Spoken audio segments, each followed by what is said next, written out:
Nottingham Forest, you never make it easy for yourselves, do you? Hello guys, and welcome back to All Things Trentside. How are you doing, guys? I hope you're all well. I can't remember the last time we spoke. I've done so many videos in the past few weeks. Obviously, I always mention the preview of the game. So I can't remember if I said I'd upload by Monday or Tuesday this week, but it has been Tuesday now, obviously, with everything that's going on. So apologies if I did say I'd upload sooner, but at least we've got a match review out for the game at least. But sometimes, you don't really want to do a match review, especially with the game that happened on Sunday. So as you was all aware, that Forest had a chance to secure their place in the Championship playoffs with a game to spare, playing bottom of the league Barnsley at Oakwell. And Barnsley themselves needed points. If they'd have not picked up all 3 points, they would have been relegated to League One after a season in the Championship, as mentioned. And of course, a few results didn't go their way on Saturday. So Luton beat Hull. Did Huddersfield pick up points? I can't remember who else was around. I think Birmingham picked up a late point, or was that the week before? I can't really remember. But Barnsley did need a win, to stay afloat at least, and give themselves a chance to at least take it to the final day. Although they do go to Brentford, but it's another story for the Barnsley fans to talk to. This, of course, is about Forest and how really, it looks like they could potentially throw it away.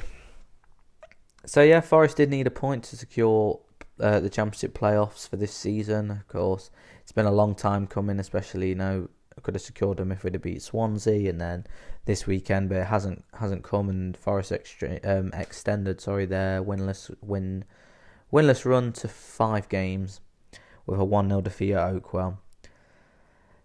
Poor result for Forest, poor performance all round. I think everything was poor in the end on the day. And, it's a very, very nervy moment now for Forest. I don't think we'd ever, be relying on Reading this season to do us a favour, but we kind of need one. We'll get onto that later in the video.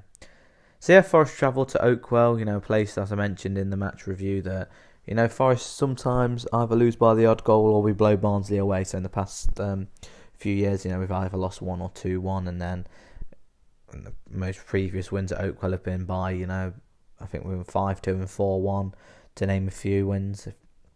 If there is any more from that, I can't think off the top of my head if there is or not. Given Barnsley, yo-yo in between League One and the Championship. But yeah, Forest went there after, Saturday's results. So Millwall had lost to QPR. So Millwall were out with the running regardless, and Swansea had just narrowly beaten Bristol City. If Bristol City had have won the game, then that would have been it. Bristol City had have won or draw the game. Sorry, that would have been it for Forest. We wouldn't have to have relied on ourselves doing the job. Bristol City would have done it for us, but Swansea come away with a 1-0 win. So kept them in the hunt for the last remaining playoff spot. Obviously, it's between Forest, Cardiff and Swansea on the last day. So it was hoping that it'd just be probably a duel between the two Welsh clubs. And if you look on the fixtures on paper, Forest have probably got one of the harder tasks, but we'll go on to that in a moment. But yeah, we went to Oakwell. Say destiny on our own hands. Unfortunately, sometimes you do like when the destiny is in your own hands, so you can, show teams what you can do. And we're serious about the playoffs, but sometimes it's kind of been, as we mentioned in the preview and review. I keep saying it. Review of games and preview of games that it'd be nice to just rest a few players going forward. But probably saying resting players, the big news that come out of the team news at 2 o'clock was that Jordan Smith back in the Forest starting 11. That was due to the fact that Bryce Samba had picked up, I think, was it a knee injury? It was some form of leg injury. I mentioned it in the preview for the game that Samba, he looked like he was a bit uncomfortable towards the end of the Swansea game, but he carried on. It was a bit annoying though if you follow Paul Taylor on Twitter, that he did say Samba was missing through this injury, but hence if it had been a playoff semi-final he would have played. So I don't know why he didn't play now then, underestimating the opposition, especially Barnsley do need the points. We're not playing a mid-table outfit. Barnsley were going to come out and attack us, and you think the last few games that Barnsley played, they played very well against Leeds. They just couldn't put the ball in the back of the net. But I don't know why Samba wasn't risked if it was a first leg of the playoff semi-final. it would have been risk. So what difference is it here? We need the win and then rest him for Wednesday. But Jordan Smith come in, and we'll get onto that in a moment. Jordan Smith, it was his first start. I think, did they say 2018, 2019, his first league start? You know, a player that's had lost his place. Obviously, for Pantilimon coming halfway through the season when Warburton was sacked, and when Karanka brought Pantilimon in, and then Martin O'Neill stuck with Pantilimon also. So Jordan Smith been used to playing a bit part role over the years, not even given a loan spell out somewhere. You know, we've always said on Twitter that he may be suited to a League One club, at least on loan. But yeah, he was missing. No Matty Cash again. He was also an absentee from the game again. Joe Lolly also was on the bench. But to further the way Sabri set up, I did mention it in the preview of the game that sometimes we do set up that 5 at the back, especially when we're needing a result, and that's exactly what Lamucci did for this game. He did play Watson and Sambaso, who was actually available for this game, so I did say that he might have been missing with a slight injury, especially with that yellow card looming, but he did make this appearance. Thiago Silva also played, so it was kind of, more defensive-minded with the 2 CDMs and the 5 at the back. And this allowed Thiago Silva, Da Costa and Graben to roam forward. I don't really know what formation Lamucci did go for. It probably was it looked like on paper a 5-2-1-2, but sometimes with the Costa this season he's been playing out on the wing. But yeah, there's no place for Sammy Amiobi after his man of the match performance against Swansea in the last game, which was a bit surprising. I don't know if he's resting him or not, but unfortunately he dropped to the bench. No Joe Lolly, he was also on the bench as well, especially. It looks like he's still got a knock, so it's a shame that we might have to risk him on Wednesday, but I'll get into that later. But yeah, it was a very defensive team set up for Forest. I think I think Millwall was the game that, tough places to go for Forest, that we do set up that kind of team because we didn't want to get broken down by Barnsley, but in the end, that wasn't the case. But yeah, going into the game, there wasn't really much optimism in the team, especially, 5 at the back against bottom of the league. No offence to Barnsley. The performances probably suggest a lot better. The performances suggest they're a lot better than where they are in the league. It was against Leeds. All they did wrong was not put the ball in the back of the net. So yeah, Forest really couldn't break them down in the first half. They didn't really have much to do. It was Jordan Smith was the busier of the 2 keepers, made a few decent saves to deny Barnsley from taking the lead. Forest didn't really create much going forward. I don't think we had a shot on target in the first half. Many people on Twitter was complaining that, you think a team who's going for the playoffs and against a team who's bottom of the league, Forest would go out and attack them and get the result they wanted. And we'll get onto that aspect in a minute. But, you'd feel like we were the team that were bottom of the league and Barnsley were the team gunning for promotion the way they were playing. I think they wanted it a lot more. But again, like I say, we'll get onto that when we come to the nitty-gritty stuff, if you will, towards the end of the game. But at half-time, Forest really wasn't creating much, causing Jack Walton, the Barnsley keeper, much problems. As we see, possession stats at the end of the game, Barnsley had much more of the ball than Forest once again. The way we play, but we just don't do nothing with it. Even on the counter-attack, we couldn't do much. Into the second half, Barnsley, again caused us problems. They hit the post through, I can't remember who hit the shot now. I don't think I can pronounce his name really. Ritzmaier, I know I can. Ritzmaier hit the post. Like Jordan Smith would have got a touch on it, but he didn't. But Barnes hit the post, and Forest were living dangerously. Again, few abject crosses that either overhit or too high for the striker. Lewis Graben again feeding off scraps. Thiago Silva was replaced by Ryan Yates, which was another defensive sub as the game went on. So it looked like Forest were looking to see out the game. I think Lamucci, sometimes he can come into question from some of his decisions, and I think the subs he made were a bit questionable. As we'll go on to that, the few subs he made towards the end of the game in a few moments. Barnsley did have a shot cleared off the line as well. I think it was a corner or a free kick lofted to the back post. It was headed back across goal. Joe Worrell was there. I don't know if it was going to nestle in the back of the corner or not. But Forest were living dangerously. This point was becoming so close to disappearing, and it eventually did. So as I say, not really much again to talk about apart from Barnsley's few shots and hitting the post. But it looked like Forest were going to smash and grab it at the end. Barnsley, of course, pushing forward, needing the win. Lewis Grabban breaks forward, and I don't know what it was. I don't know if Grabban slipped or he delays the pass to Ben Watson, but Ben Watson was up with him. All Grabban had to do was roll him in, and Watson's one-on-one with the keeper. And I mean, it is Ben Watson, but he's got enough experience to know what he wants to do, or even if he puts it wide, it wastes a few more seconds. But Grabban slips at the vital moment, and then I think it was Callum Styles for Barnsley winning the ball back. Say he tracked back brilliantly for that. Say 93 minutes in, been up against Forest and right in their faces, and still had enough in the tank to track back. The ball's lofted into the box. It's headed down, and I think it's Patrick Schmidt got the goal. I think that's how you say his name. Patrick Schmidt pounced on the loose ball and put it in the 93rd minute. And once again, Forest Achilles' heel since football's return is conceding in stoppage time.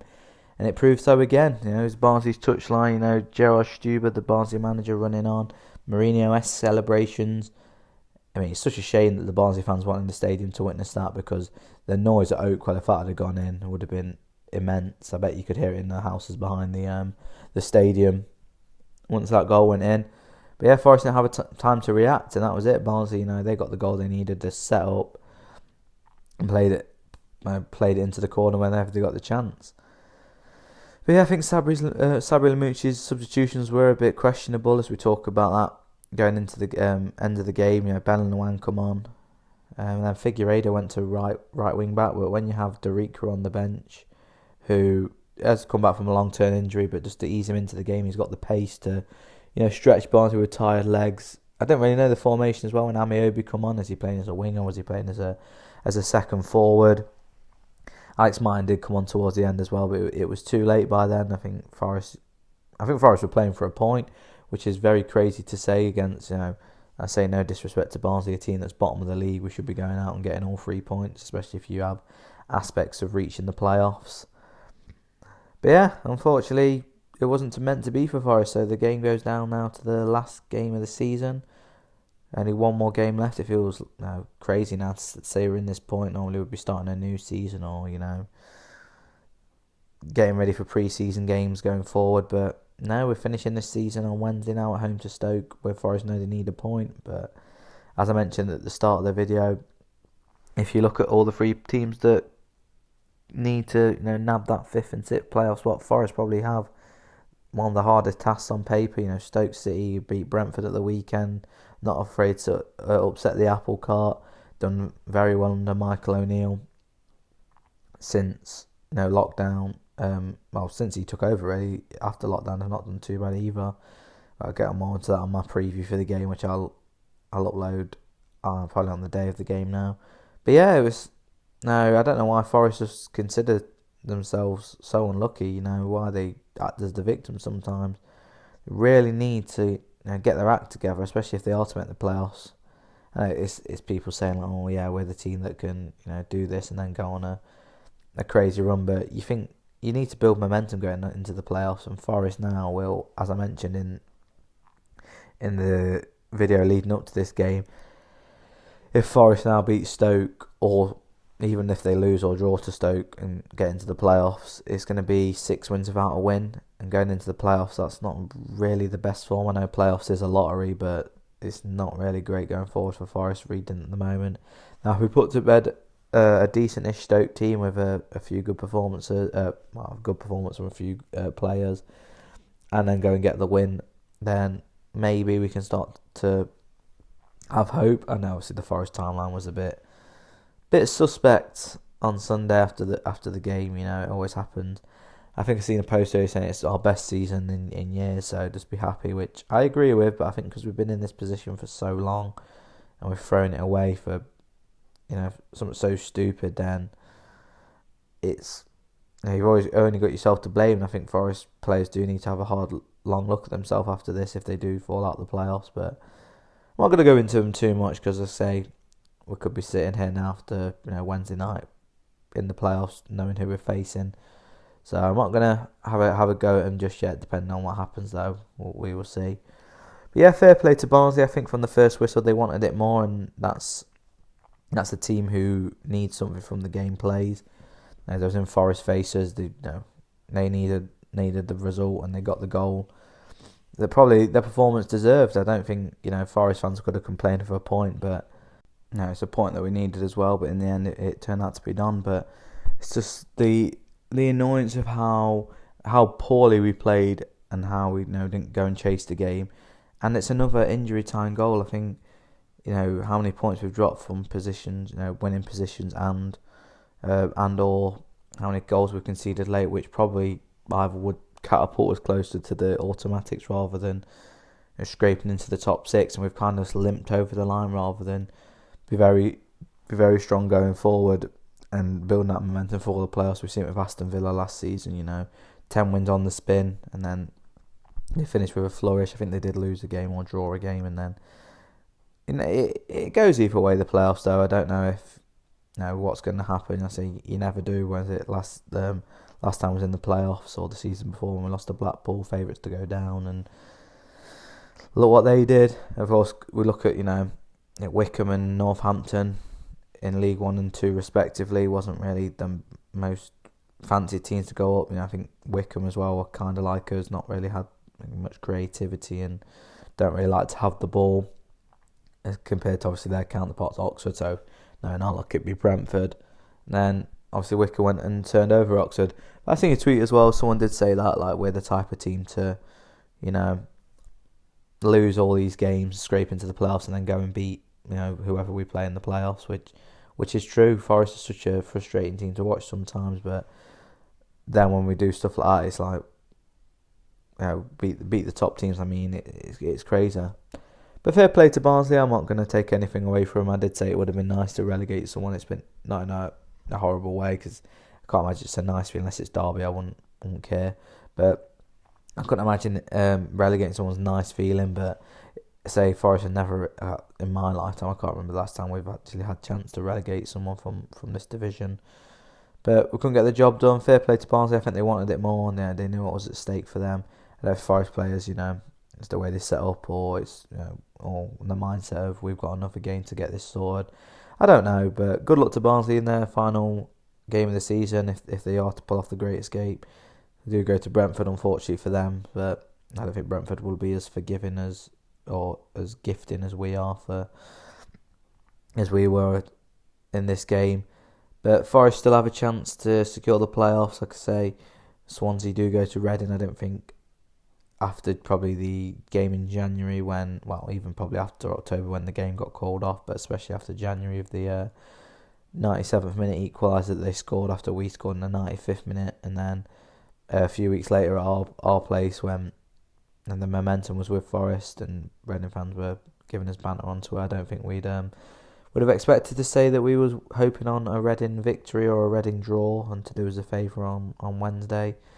But I just hope Forest get the job done themselves rather than rely on other people.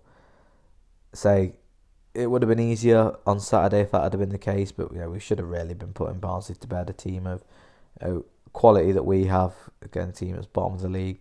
Maybe not there on merit, but they're still bottom of the league, so Forest really should have been doing the job, but they couldn't get over the line. So it goes down to a nervy last day, which it is nice to be in the mix sometimes, though. I mean, this is probably probably apart from the time we stayed up on the last day. I can't remember the last time Forest were involved in a bit of last day drama. But hopefully we can get that point, score the playoffs, and look forward to then, and maybe rest a few key players. It's going to be interesting now to see what team Lamucci goes with, but I'll mention that in my my preview for the game. But yeah, guys, again, it's not really a game I can really talk about where Forest created many chances. What I can think of, I don't really think Jack Walton had a mass save to make, or a save of much importance. I think Forest were very poor. Substitutions were a bit all over the place, but in Sabri we trust, we always say. But I think this game was another kind of example of a Wigan away kind of game. Don't tinker, just go out with the best players, your formation, and then get the win, or go a few goals up, then take your players off and then tinker with it. I think we don't want to be that team that's very, predictable at the moment. So we know which way we set up, which players we use, and how we're going to play. So maybe Sabri wanted to throw a curveball in at Barnsley for that, but It didn't work, and unfortunately the fight for the playoffs goes down to the last season, but it is in Forest's hands, and it's not like we do need a win, we only need a point, so it's not too bad. But like I say, Cardiff play Hull, which, Hull are in a torrid run of form. Swansea go to Reading. I think Forest on paper probably got the hardest task, especially with Stoke's result at the weekend. But we'll have to see. But yeah, guys, that's my review. God's sake, review for today's game. Yesterday's game. Well, Sunday's game. If you listen to this on Tuesday now, yeah, you can tell it's late night when I'm recording this. But yeah, Forest do need a point at home to Stoke to secure this playoff place. I will be doing my match preview for the game. I'll be uploading that Wednesday on around lunchtime, so you can keep an eye out for that, and be my last preview potentially before the playoffs, or if not, it will be my last preview for the game. But I'll probably do a video later on analysing Forest season and stuff like that, a long one, but we will have to see going forward. But yeah, guys, again, it's more of a, it feels like a rush video, but again, it's 21 minutes long. It's just me rambling, but it's just, there was a lot to talk about on the Forest aspect side of things. Like I say, Barnsley had a few chances and did punish us in the end. I mean, if you look at the match stats, we didn't really create much. So 2 shots on target, Barnsley had 6. Probably the only decent thing is that the yellow cards, actually Sam Basso was the one that stayed out of trouble this time. It was Ben Watson who got himself into the referee's notebook. But yeah, we didn't create much. So again, it's always hard when you have a team that plays like this, because I can't really mention a lot. But hopefully after the Stoke game or the playoff game, there will be a lot more for me to mention in that aspect.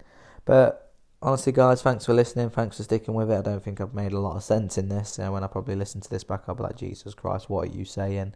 But probably what makes the videos more fun, because people are thinking he's just a lunatic who just rants about Forest. But thanks for the support. As always, like, comment, subscribe, tell your friends. Follow us on social media. The links will always be in the description. And keep an eye out for the preview game against Stoke City, Forest's last game of the season. Potentially, depending on what happens. But yeah, guys, stay safe. The nerves are kicking on already, and hopefully we can get the job done. But as always, I'll speak to you soon, and come on, you Reds.